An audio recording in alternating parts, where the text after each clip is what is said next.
This is an R Media podcast.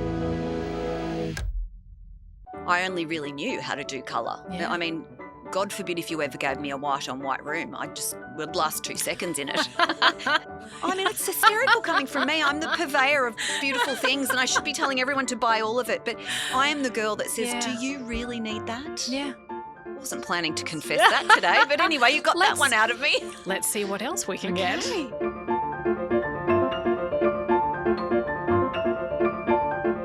This episode is brought to you by Luxaflex, transforming homes with beautiful, functional window coverings designed to change your life and lifestyle.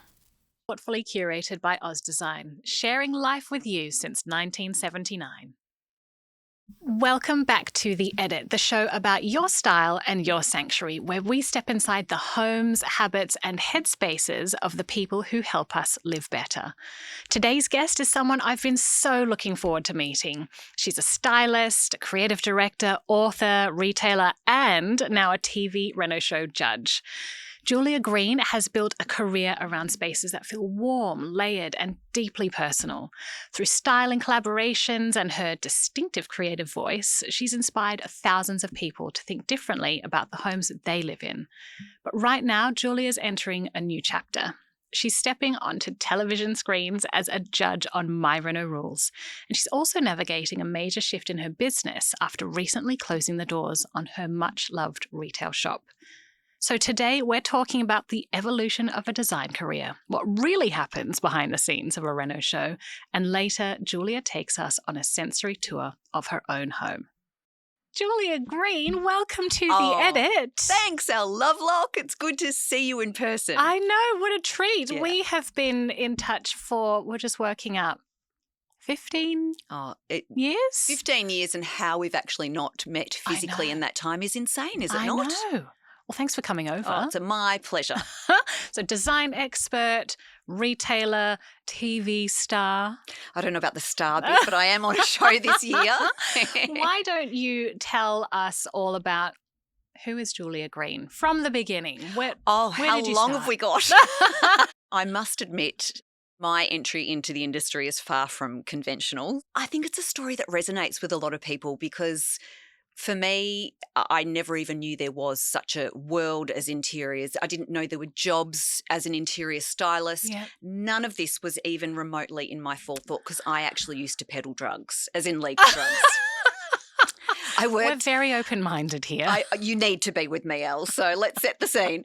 I spent 17 years in pharmaceutical land. Did you? I did, and ended up running sales and marketing teams in that time with some of the big guys. So it was not something I ever thought I'd do. I was literally halfway through a uni degree and felt like I was a very poor student and opened the paper up one day and said, I need a job. And someone said, would you like a car and a lot of money? And I said, yes, please. So I applied for that job. So that's for the kiddies listening, that's not the way to apply for a job, but that's what I did. And lo and behold, I was one of the youngest executives ever employed into that industry back then. So my job was to pitch and sell medicine, conventional medicine, to GPs, surgeons and specialists. Gosh, how did you learn the lingo you strike me as a natural saleswoman. Yeah, I think I was definitely better at sales than the science, but that was half the battle. Yeah. So the science, I just had to double down and study hard. So you have to know what you're selling. You really do. And they ask really tricky questions just to find out if you actually do know what you're on about. There was no bluffing your way through it. You studied the science and learnt it, or you would just absolutely drown. So at what point did you go, I've had enough of this? Oh, look, the whole time I did it, I hated it. And I just can't believe I'm saying this out loud and in public. It was the most arduous 17 years of my life because I'd never set out to be anyone carving a career in science. Yeah. It wasn't even my jam. But I actually thought I was starting out to be a lawyer. So is that what you were doing at uni? I was doing arts to transfer into law. Yeah. And I got the transfer and then I went, I'm just going to take a 6-month break and save some cash so I can actually do the next part, which I didn't do because I ran away with drugs. So anyway, the drug lording came to a very sudden end actually because I was heavily pregnant with my second child. Yeah. And obviously about to start maternity leave. And a man came to the door who was buying a couch from me from eBay. I had one of those crazy, I'm going to sell everything in my house because I had 3 minutes to live within it on maternity leave. And he came to collect the couch to buy. And from the moment he walked in, I felt really uncomfortable because he was like, his eyes were everywhere, all over the room. And I'm like, oh, God, this is really weird. That's not what you want. No, it really made me feel unnerved. And I said to him, he must have watched that I was a bit nervous, and he said, oh, sorry, your house is beautiful. Like, are you a stylist? And I said, what's that?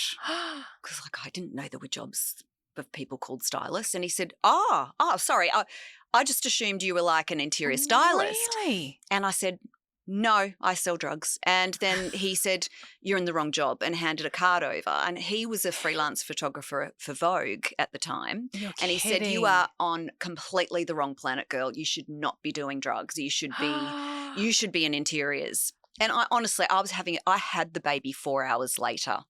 Oh, my God. So his card and that conversation was just something that was completely forgotten. Change. Well, yes, later, but the card that I was like, thanks, shoved it in a drawer. Help, I'm having a baby. Off I went. It really wasn't until the end of that whole maternity leave that I realised I had a week before I was due to go back to corporate land and this newborn, beautiful little boy. And I'm like, I just can't do it. What happens if I rang that man and find out what a stylist is, and maybe I can be that? Yeah. That sounds good. Yeah. So I rang him, and he said there's a job tomorrow for Home Beautiful. You're joking. First job ever was Home Beautiful. Yeah. I didn't know that. Yeah. That's incredible. It is. So you can imagine the conversation with my husband that night when he comes home and he says, how was your day? And I said, great, I've got a new job. And he said, what? Aren't you you're going back next week? And I said, no, I'm being a stylist tomorrow. Did you have any details around it? Did you know how much it would pay, or did you know how? Because it was freelance, it was just this one form that was talking about the style guide, the style brief, which was like, we like our flowers to be picked and relaxed and all the things. Oh, we still do. Yes, I know. No, nothing's changed in that department, which is kind of reassuring. My husband just said, so what do you know what you'll be doing? And I said, well, not really. And he said, right, you've got a new job and you don't know what you're doing. Great, Julia. I love it. Anyway, off I went, and so embarrassed to admit this, but turned up in my corporate outfit, like suit, jacket, high heels. I didn't know what I was doing. So apparently going to be in a nice house making a house look pretty. Let's share with everyone, what do you actually wear to style a house shoot? Oh, gosh, just jeans and runners and a dirty old singlet. Yeah, no, it could even be my active wear from Pilates that morning, depending on what mood I'm in. No, it's anything that you're happy to ruin, basically. You're not in your suit and your high heels. No, but I was. So I learned very quickly that day that the heels were kicked off and I was bare feet and I was climbing trees, putting fairy lights around trees for some particular event that Home Beautiful were doing. So that's where it began. And from that day, that crew said, can you come back tomorrow? And I've been on a treadmill. I have not got off that treadmill ever since. So naturally, I never went back to pharmaceuticals. That is amazing. And in that forward 15, 16 years, I've turned my hand to everything that you can kind of do in this industry. So when did you start your own business? Apart from, freelance is a business. Yeah. But when did you set up Greenhouse Interiors? Greenhouse almost came instantaneously or, alongside the job because as you would know, Elle, when you're propping for shoots, you're on the hunt for all these beautiful, interesting, amazing objects or interesting artworks to make those spaces feel really considered and layered and beautiful. And so I took that part really seriously. Yeah. And I was in all sorts of places at the time that not everybody was in, and finding these incredible artists and boutique makers, and realised really quickly that there was a gap for that. Yep. You can certainly shop at all of the mainstream places, or you can go off the beaten track and find gorgeous vintage wares, things from France and Italy. So that's what I did, and I realised very quickly that I could actually have a side hustle of having an online business where I would be using those things as props and then selling them after, because I'd have beautiful imagery, I would have great behind the scenes footage. So that kind of started at the same time, and that side of the business went gangbusters with the online side of things, and then the styling went gangbusters, and I was literally spread into Was it never just home. you? Yeah, I had one assistant, and she's still with me today. So that's really, yeah. I just took her to Morocco for a long service leave. That is beautiful. Yeah. Love you, Kim, if you're listening. So she's amazing. She's definitely what I need in my crazy brain. She keeps it all together. So tell me about Morocco, because this is another string to the bow. I know. Well, Morocco is a magical part of the world if you haven't been. And we are with my colleague, or I suppose somebody that does the same thing as me up here in Sydney, Jono Fleming and I, we do Moroccan tours together. So we basically take 12 lucky women on the carpet ride of their life. It is insane what we do. It's otherworldly. So virtually from the moment they get off the plane, they don't have to think. We just say, leave your brain in your suitcase and we'll take care of you. And from there, we do beautiful private riad rooftop dinners. We do garden tours. We spend time in Yves Saint Laurent's house. We go glamping in the desert and swim in lip pools in the desert, just overlooking all of the mountains. Oh my gosh. We eat. Women, we shop. We do a lot of great things. Do they tell you why they book these trips with you? Is it all different reasons? It really is. It's such a mix. But I think the resounding sentiment that comes out of it is that it's a far-flung place that's known for its beautiful unbridled love of colour. But it's Africa, and it's a long way, and it's got that reputation probably that it's not the place you would travel on your own. So for them, I think there's a degree of safety in numbers, but I think because we've been doing the tours for a decade now, I think that there's just a lot of trust in the process of all the stuff, the back end stuff that we've done to make sure it is the luxurious, bucket list of their lifetime. And they don't have to think about a thing. They don't have to do a thing. We even order their food with all of their food requirements in mind. It's the most individually catered for event. Like everybody's wish list is ticked by the end. One of the girls in the office is going on your next trip in April. Is it May? As in the one coming up As in the 4 one weeks? coming up, yes. Oh my goodness. So excited. Yes, yeah. She's so excited. I know, it is really exciting. It's naturally, the world state at the moment is kind of, a little bit of left a little bit of a cloud on a lot of overseas long haul travel anyway. But time for some joy. It's really time to fill your cup with happy, and their cups will be overflowing. So Julia, you have quite a distinct personal style that we see through your work, and knowing that you travel to Morocco and that you are based just outside of Melbourne, is that right? I live in Bowen Heads. Yeah, it's a little bit of a hike out of Melbourne, but worth it. Beachside and worth it. Worth it. Where does your inspiration come from? What formed your look? That's a good question. I feel like there's quite a few influences, but we have to start with the obvious in the beginning, which is my mother. So my mother's, a really informative part of every fabric of my being. And I grew up in a house with a riot of colour. Like talking like nobody else's house. And every kid, as little kids, would come home with the backpacks on and the front door would fling open, and Mum would have decided that day to cover a whole couch in hot pink corduroy. She'd have a disco ball flying from the ceiling with Blondie blaring from the record player, a cute little Olivia Newton-John lycra happening, and she will have painted all the walls bright green. Well, that's just one day. Doesn't fall far from the tree. No, it does not. So I was very used to constant change of style and pattern and mix on, pattern on pattern. I just thought that's the way people lived. So when I would go to other friends' houses, I was really surprised that, oh, gosh, this is a very white house. I'm not used to this. You don't change it ever? No, because every day, I was even allowed to paint on my walls in the bedroom. So, there was a lot of personal expression permitted and encouraged. And my mum's a nurse, so she's actually quite sciencey, but she just had this crazy creative flair that would just come out in every shape and form in the home. What colours were your bedrooms growing up? They changed all the time. That's the whole point. I did have a pink bedroom for about a year, which was the longest I ever wetted down to one colour. But I was literally changing the colour of those walls all the time. Really? Yeah. And so did you do that as well, moving out of home? Was that something that you took with you straight away? So like, I'm talking, because I am a dinosaur. Like I'm talking back when I moved You're out of home. very well preserved.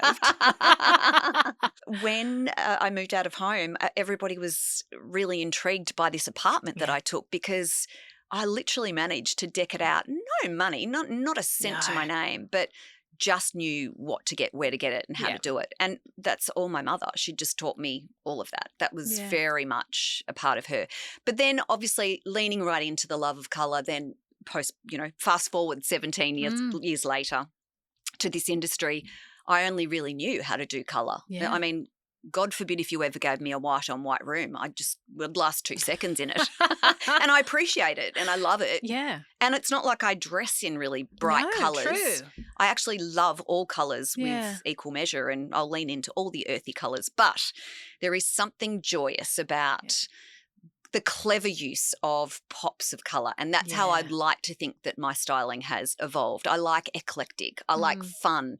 I like surprise, and I don't want to walk into a room and just be, I want to walk in and let my eye take a crazy journey and be excited by not knowing where to look next. So I think that has kind of molded my style, and that's probably, I'm always looking to replicate that in a home, because I think people love the journey of it. So in interiors, do you think there's a difference between the element of surprise and shock? That's a fine line, Elle. Yes, I do.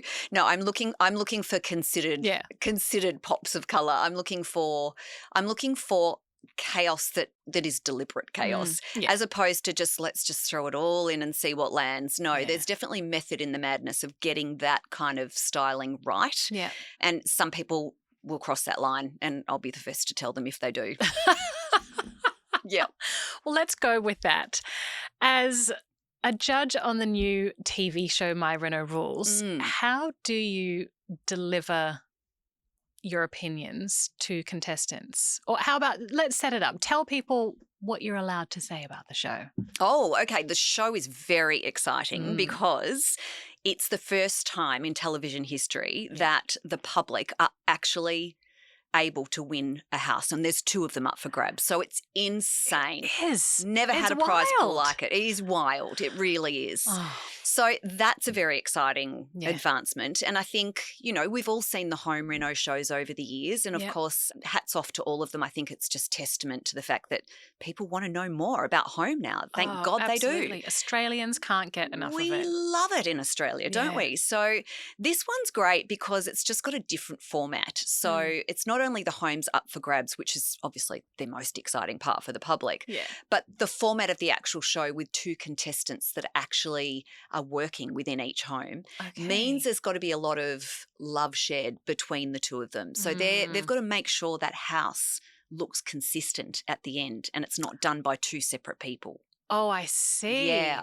And that's is interesting. Quite a twist. It's hard enough merging your style with your partner's. 100%. How do you do it with a stranger? 100%. So that's from a reality television perspective. I think people need to strap in for some really interesting conversations. But also I feel like it's really educational because, when teams might not talk, you'll see what happens when things go wrong visually, and we as judges will be absolutely pointing those things out. So I feel like it's just gone the next level. It's just the next step up, and I think the Australian audience are ready for it. I think they're going to really love it. Share with us, who are the other judges? Oh, they are the most gorgeous humans. I absolutely struck gold with these 2. So Neil Whitaker, who obviously is, design icon. We love Neil. We love Neil. Who could not love Neil? He's just the most, delightful man. Yeah. And Simon Cohen, who is a buyer's advocate. We also love Simon. Simon is, I have to tell you, one of the funniest men I have ever met in my entire life. Could absolutely moonlight as a comedian, and just the kindest, sweetest human as well. So I felt flanked by these amazing men the whole time, and the banter between us all. Yeah, what's the rapport like? I think it's hysterical because who would know, right? But gosh, Channel 7 obviously had figured out in the casting the chemistry of who would work with who. Yeah. we all just bounce off each other. We disagree, we agree, we hug, we cry, we do all of it. And we didn't know, none of us knew each other before. Really? Like, so again, what was it like when you first met? Was it all very polite and hello, how do you do? Well, I guess so. But I mean, it doesn't take long on TV sets. You become pretty close with people pretty quickly because you were within the confines. So there wasn't really an option not to like each other. Not that I was ever worried we wouldn't, but I didn't expect to leave loving them. Yeah. And I did. A big place in my heart for both. Yes. Yeah. Beautiful people and a really good show. I think a good format. You know, fantastic prize pool at the end. And we all loved it. And all we want now is for Adrian Portelli to say, let's do it again. Because Hope you're listening, Adrian. What is it like being on a TV show? Because it comes across as being so glamorous. Is it glamorous? I think that's hysterical. Look, people might even look in at styling as glamorous. That's so true. You and I both know there's nothing glamorous about being an interior stylist. I tell people for us it's like moving house every month. That is exactly what I say too. Glorified furniture removalists, aren't we? It's hard yakka. Yeah. Now, look, the difference with television was that I found it interesting. The veterans beside me had been in the industry for a long time, so they would be used to the treatment. But the fact that I had to just stand there and there's someone fluffing my face and my clothes and my hair and then I'm asked an opinion and I give it and then they're like, thank you, Mrs. Green, and there's your car to go home. I mean, I just felt like I was very well looked after. No, it's not glamorous. There's a lot of waiting around. There's a lot of, I mean, I'm good on the fly and I kind of rise to the challenge of being put on the spot. But at the same time, you'd have a little bit of nerves around what am I about to walk into? What am I going to say? What if I don't like it, because I am not always overly diplomatic. I try to be, but sometimes words fall out and I'm like, I can't put them back.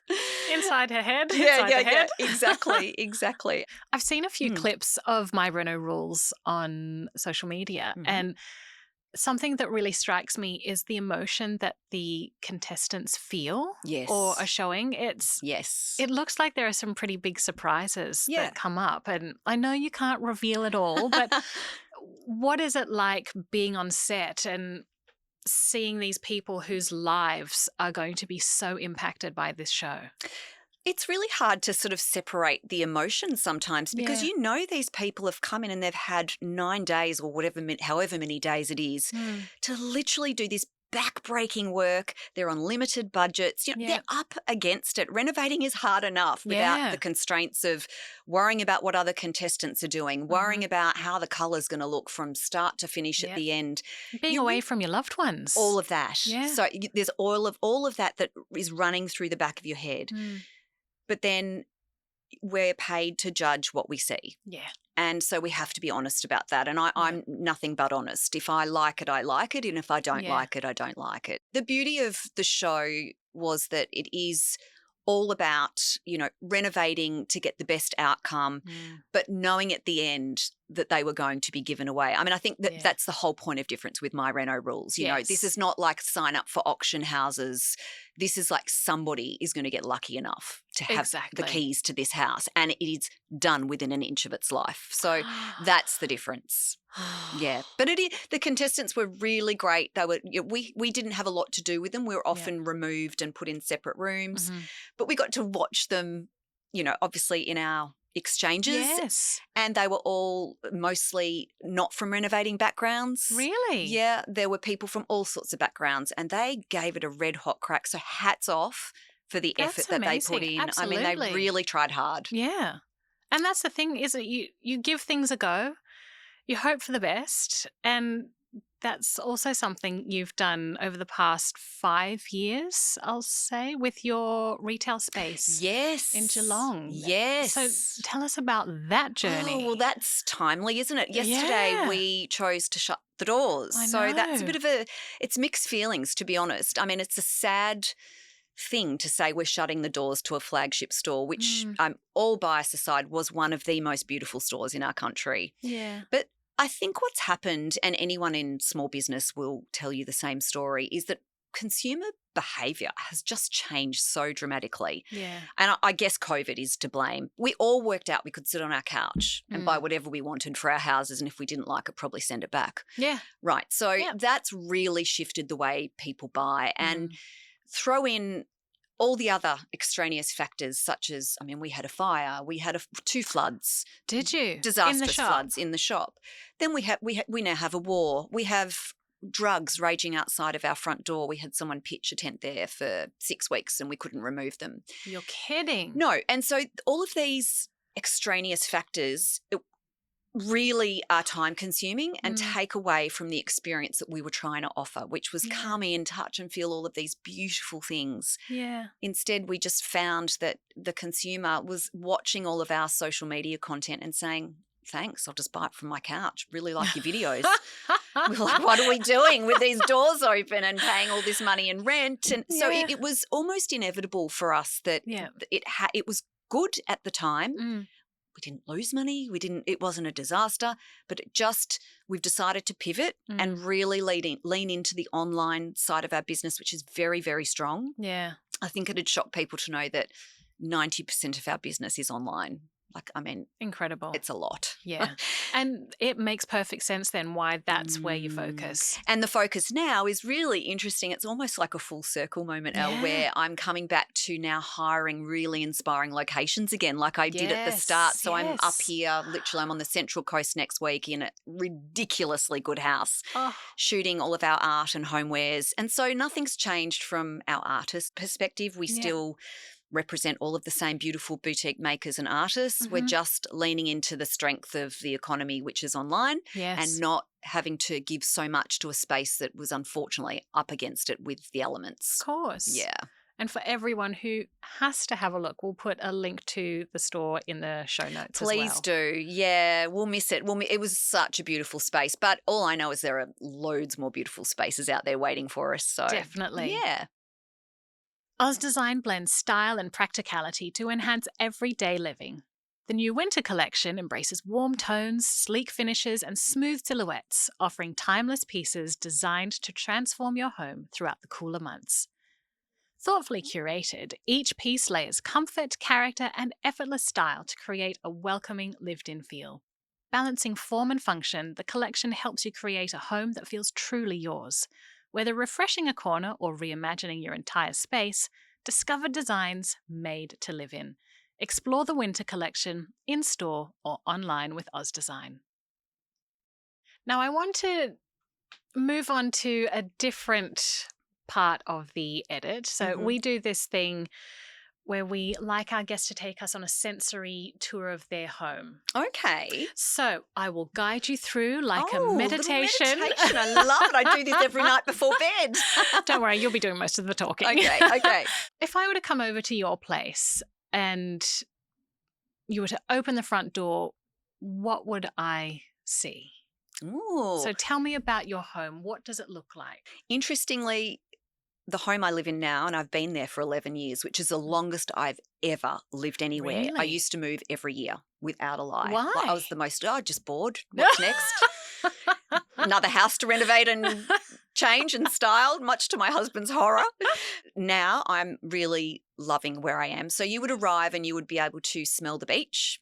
So there is, and the roar of the ocean is often really loud. So you walk up to my front door and it's really oversized. Nobody can get over the size of my front door for just a humble little house. Really? Yeah, it's and giant. Did you put that in or was it with the house? There. It was there. And it's one of my favourite things about the house. It's just so intriguing. Everyone's like, what's behind that big giant door?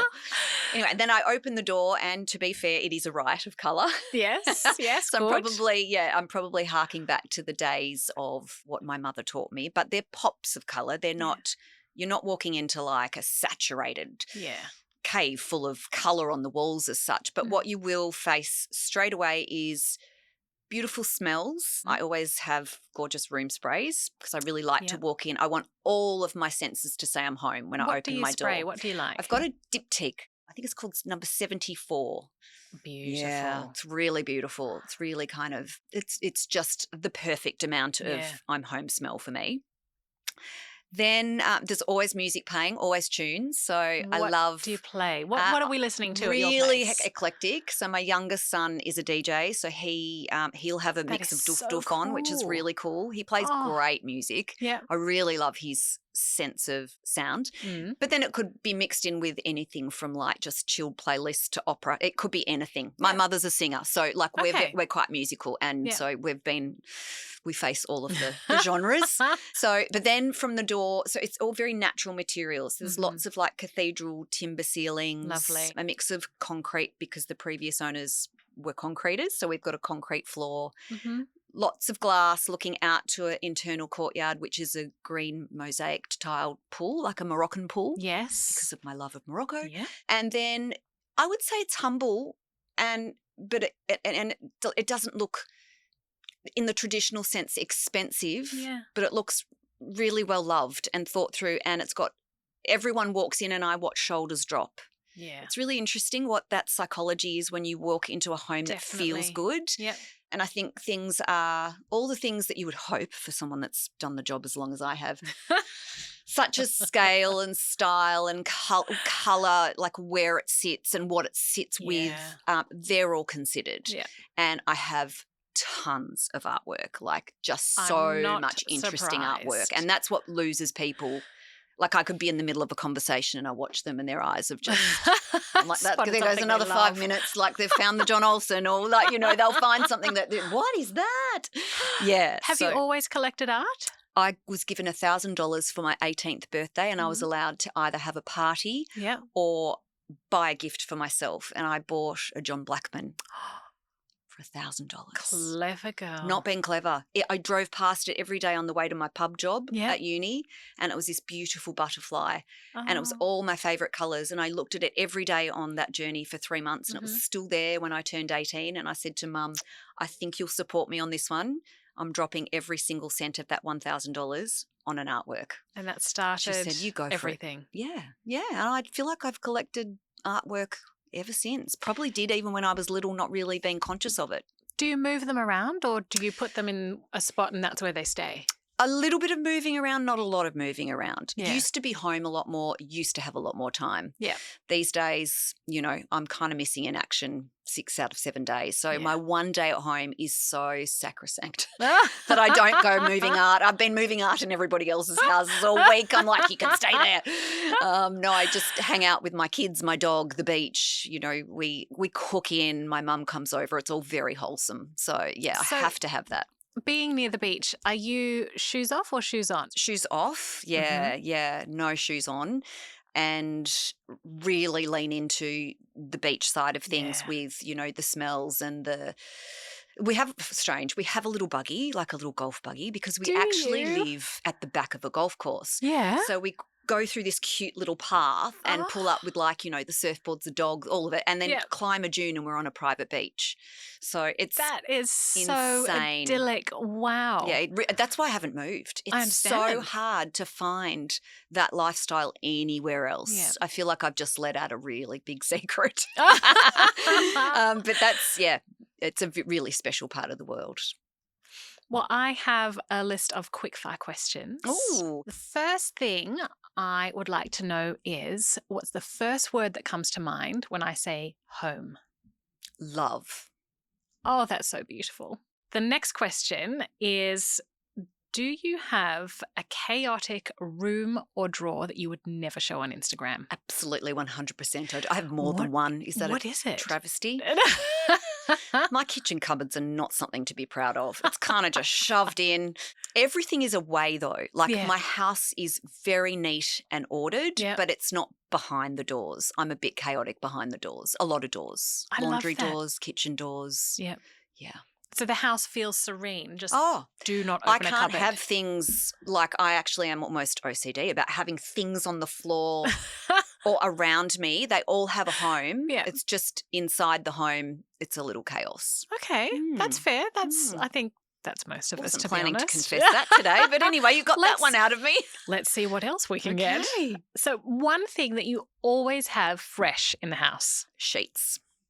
linen sheets. I've not heard that answer before. Oh, really? Fresh, I mean, it seems so obvious. Oh, gosh. That's like my bed is just like my throne. I love my bed a lot because I'm not in it very often. So when I am, it needs to be feeling like totally luxurious. So my big thing is we do the fresh sheets once a week and everyone in the house gets fresh sheets and it's Fresh Sheets Wednesday and we all know and we all say to each other before to go to bed, can't wait to get to bed tonight. It's going to be so exciting. It's Fresh Sheets Wednesday. Yeah, we all really get excited. Even the kids, fresh sheets. Yeah, because half the beach is in our house, so it kind of gets in. It's on the floor and in the beds. Do you have a robo-vac? I don't. I really need to invest in one of those. That might I'm help. still a good old-fashioned, what are the cordless ones? What are they called? Like a Dyson? Yeah, Dyson. Yes. No, I need a robo. We'll get you a robo. Yeah, I need one of those desperately. Do you have a decor regret? It doesn't have to be this house, but anywhere you've lived, do you look back and go, oh, I wish I didn't do that? Yeah, it's funny. I remember thinking, say, 10 years later after buying the red couch that the Vogue man bought from eBay, thinking, why did I buy that? And more to the point, why did he buy it? Like there was a double whammy there. I'm like, God, two of us have got that wrong. Anyway, he took it. He was happy. It was going to a holiday house for him. I'm like, okay, maybe that's forgivable. And it was a red couch. And I don't do red and I don't do purple. If I do red, caveat, it's like a certain plum. It's like it's a cherry kind of red actually. Yeah. I will lean into that. But this was like a fire engine red. And I don't know what possessed me to this day to buy it. But if I hadn't of, my one regret in my purchasing has led me to a whole new career path. That's so true. I would never have crossed that man's path. I think what's worrying is the fact that both of you are in style and design and you both at some point bought the red couch. Yeah, it still troubles me. I'm deeply troubled by that. I don't know why. But anyway, the red couch is no longer mine. So you've mentioned about the diptyque scent in your home, but I would like to know, candles, are they always lit or only for guests? Don't have a lot of candles. Okay. Does that surprise you? Yeah, it does. Yeah. No, I don't have a lot of candles. It sounds like I'm plugging Diptyque and I have absolutely no vested interest in this brand at all other than I like their scent. I do have a few Diptyque candles around the space, but I predominantly create my mood with beautiful soft lighting. Yeah. Yeah, and I've already got a fragrance, like a smell that we have in the home, so I don't need to complicate it with other smells over the top of that, if that makes sense. Lovely. For candles. So I'm pretty purist when it comes to that. But I have, in our lounge alone, I would have 5 points of soft lighting, of ambient lighting. Oh, yeah. We had Neil Whitaker on recently. Lamp man. He visited, loves a lamp. Loves a lamp. But turns out so does everyone. Yeah, it's just such a clever trick to create that beautiful soft ambience that everybody, again, the shoulders drop, everybody feels relaxed. There's no bright lights like on a 747 flying into your eyes. It's good. It's really good. So yes, that's my trick. But I'm not a big candle person, and even when people buy them for me for my birthday, I'm always thank you so much. And that'll be in one of my chaotic drawers. Yeah. Oh, I'd probably just need to look how many are in there. So no, for anybody who's listening, don't buy me a candle. What do you splurge on? I splurge on food. Mm-hmm. What kind? What do you love to? Are you a cook? I'm not a good cook. I'm a cook. I mean, I'm a mum, so I have to prepare food for 2 hungry boys. But if I'm going to do it, I might as well do it with tasty, delicious ingredients. Yeah. And I think we're, really fortunate in Australia to have such great produce. Yeah. So, like, if I'm going to cook, I mean, yesterday before I came, or actually Sunday night, I cooked up this amazing chicken preserved lemon and green olive tagine. So that came from my Moroccan cooking classes.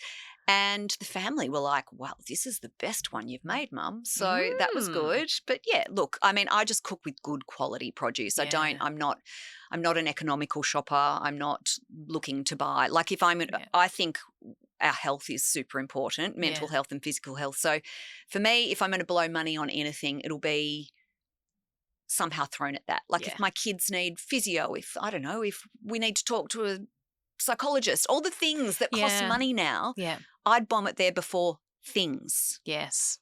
My house is kind of nice and I'm happy with it, and anything I get given or I collect from here on in at this stage of my life is beautiful and it's a keepsake, but I don't need stuff.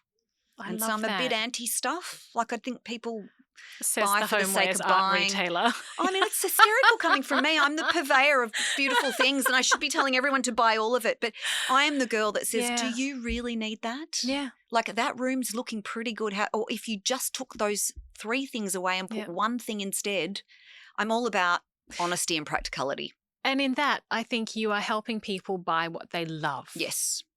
So it's shopping with conscience. We just don't need throwaway society stuff. You know, we just don't. We just should really think through our decisions a whole lot more carefully and spend the money ideally once if you can get away with it. Might cost you a little bit more. I mean, outdoor furniture is the one that I have this conversation most with because outdoor furniture can be very, very expensive. It's so expensive. So expensive. But then if you do it once and you do it properly, like I invested in this amazing outdoor table and chairs when I first moved to the beach. And I remember thinking, that's almost like another mortgage. And I know. Yeah. And that outdoor table that I got from Tate is still looking exactly as it did the day I moved in. That's Nothing has changed. And so I'm like, that was a really good investment. I'm not doing it again. No. I like that mentality. I really try and encourage people to do that. I think so too. So what makes your home beautiful? Oh, it's definitely the souls within it. The 4 people that live in it have got such different personalities. And it's really such a mix. Like we are all so different and just get along so well. I feel like we're very blessed. I've been with my husband since I was 15. So, I mean, it's a ridiculously long time. And now we even work together. And have done for 8 years. So I have to ask the cliche. I'll go on. What's the secret? Yeah, we have a lot of days where we don't like each other. It's okay. And that's okay. That's okay too. Yeah. So it's just being honest. Yeah. I think there is a lot of love in our house. I do. I think, you know, our boys are our best friends. We actually all really like hanging out together. And I just love the way our home is like a little haven away from the bustle. And I love the fact that when anyone visits, they know they're special because I don't, I'm probably reasonably private compared to people think I'm just this fun party girl or something, but I'm actually really quite reclusive in my house. So if you're invited, you're loved. Yeah. I think anyone that comes in feels the love and there's a lot there to give. So, yeah. That's so true. I've heard from several of our guests actually, sometimes on camera or off camera, people who can come across as quite gregarious and charismatic, or maybe they are on TV, are actually introverts. Yeah. And I think it's what recharges you. That's the word. It's very much the, you know, recharging that social battery, which mine runs overdrive. And I love every second of it. But I do get to the end of the day and I think, I need to be now home with I'm a little crab Cancerian, wanting to crawl back home and be in my space with my people, my things, my stuff. And it makes me feel really secure and happy. So that's as simple as it is. To round off here, we have a couple of questions from our listeners. Oh, good. So we do a thing called Room for Advice. Okay. And that is we have questions sent in and then we try and pair the questions with the experts we have join us in our little home here on The Edit. And I have a couple of questions about art and I think they will be perfect for you to answer. So let's see how we go. Sure. The first question we have here is from Mia, and she says, "Hi, Home Beautiful. I love art, but I freeze when it comes to actually buying it. I worry I'll choose the wrong piece or something I'll get tired of. How do you know when a piece of art is right for your home?" Wow, Mia, that is really insightful. And if you're listening, you are not alone. This is the consensus that I hear every day. Yeah. And it's actually sad because it's that moment of freezing and not doing it that means they're staring at their blank walls for another 10 years. It's the paralysis by analysis, you know, that old chestnut. Exactly. So there's a few things that will help you. For me, first and foremost, when I look at an artwork and it's speaking my name and I'm talking full 100% seduction, like I have to have this in my life. I don't know why, but it just is me and it's coming home. Yeah.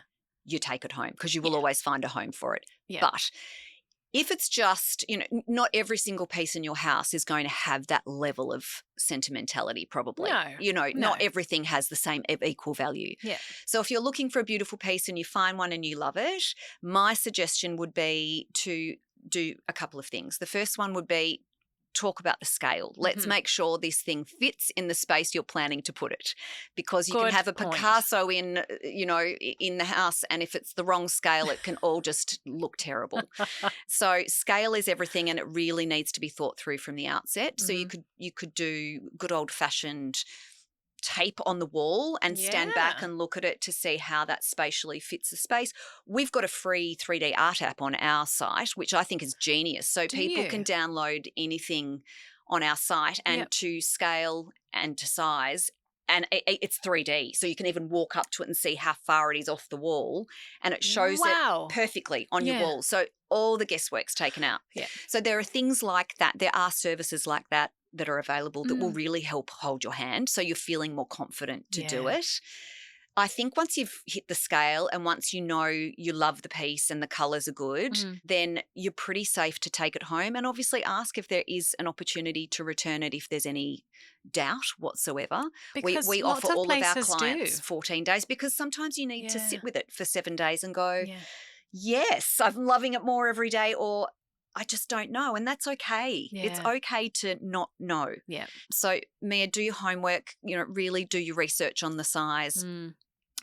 Come to our site, have a look. Free plug, Greenhouse Interiors. We have over 5,000 artworks, and there'll be something in there for everyone, I'm sure. And worst case, give me a call. I love that. Mia, I hope that helps answer your question. I mean, it's fantastic advice. Good.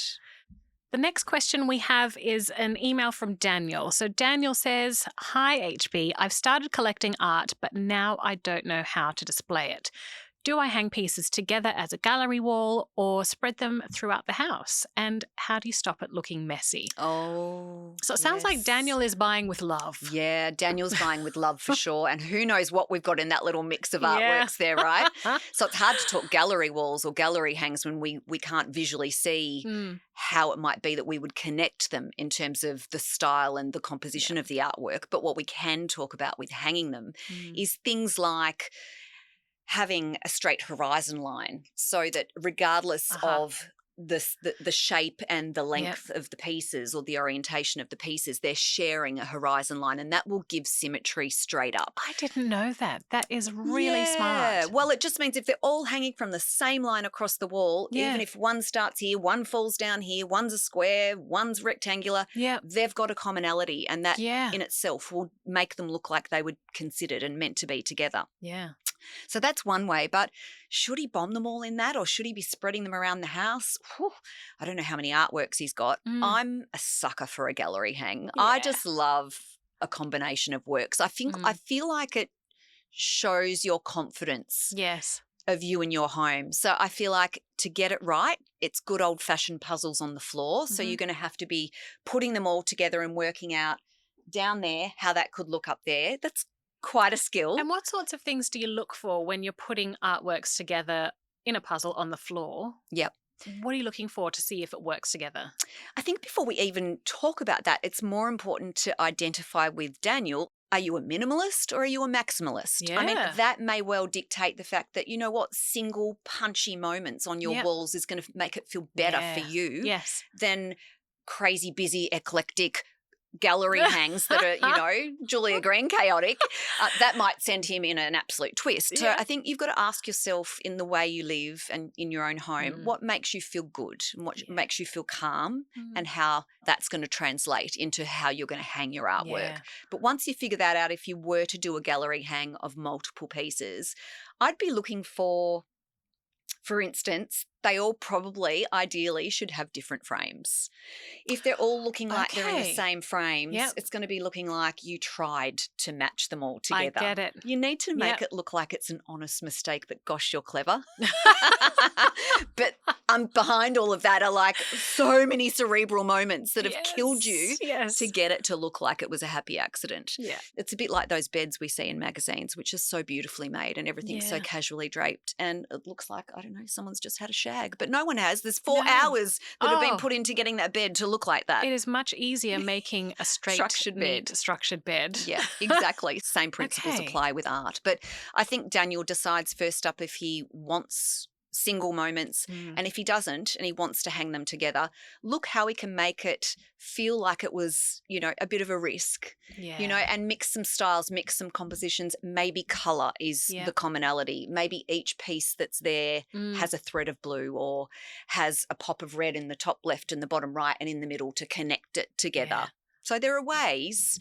But if you're not confident, like anything, you engage an expert to do this for you. I mean, I go to a dentist because I don't know how to do my own teeth. Well, I know how to do my teeth, but not clean my teeth.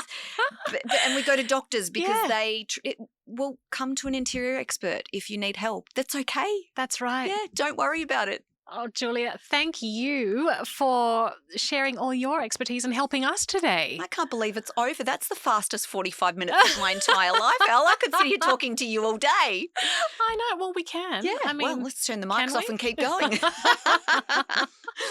It's been an absolute joy, and I know that you are just in the middle of whirlwind trips. So next time you're in town, do come back. We'd love to have you on the edit again. Thank you. And just thank you. Thank you, Elle. That was such a pleasurable 45 minutes. I loved it. Thank you very much for having me on. Well, there were a few surprises in there. I loved talking to Julia about her journey from drug peddler to TV judge, the evolution of her creative career, and what really makes a house feel like home. And we'll be watching closely when My Reno Rules hits our screens. If you've enjoyed this episode, make sure you follow The Edit for more conversations about homes, style, and the people shaping the way we live. Next time, we'll be stepping inside another home, another story, and another design dilemma.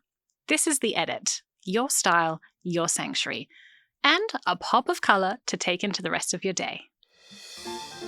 This episode is brought to you by Luxaflex, transforming homes with beautiful, functional window coverings designed to transform your light and lifestyle. Thank you to Oz Design for our beautiful set. Come and visit the Experience team in store and see the collection for yourself. This is an R Media podcast.